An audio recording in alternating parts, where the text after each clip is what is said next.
काहीच नाही आमच्या तर घरात काहीच नाही राहिलंय. आमचं तर काहीच नाही. आम्हाला माहिती सुद्धा नव्हतं. आमचं काही 7 वाजता कामाला जातो, आम्ही घर कामं करतो. आमची मुलं, आम्ही जर 10 मिनिटाचं घरात नसतो तर आमची मुलं पण गेली असते या पाण्यामध्ये. इतकं आमचे हाल झाले. आमचं तर इतकं हाल झालं ना. आमच्या तर तुम्ही घरात बघलं तर तुम्ही थांबत सुद्धा नाही. इतका वास सुटला आमचं तर इतकं हे झालं. चला तर आमचं पण घर दाखवते. काय नुकसान झालं? काहीच नाही तुम्हाला सगळं. आमच्या तर घरात एक वाटी सुद्धा राहिली नाही. असं सगळंच गेलं. आमचं तर काहीच नाही राहिलं. आमच्या याच्यामध्ये तर काय थोडं सुद्धा काही नाही राहिलं. बघा काहीच नाही राहिलं. आम्हाला खायला पण नाही आणि राहिलं नाही काहीच नाही आम्हाला. आम्ही असं म्हणजे उघड्यावर आलो आता सध्या. महाराष्ट्रभरात मुसळधार पाऊस सुरू आहे. पुण्यातही पावसाची संततधार असून काही ठिकाणी पूरसदृश्य स्थिती निर्माण झाली.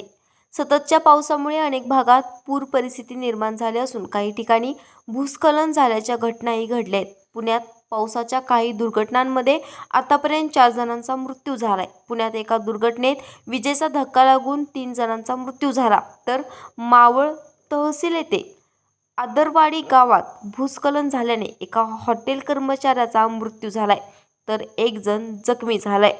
मुसळधार पावसामुळे पुणे शहर आणि आजूबाजूच्या भागातील शाळा बंद करण्याचे आदेश देण्यात आले आहेत.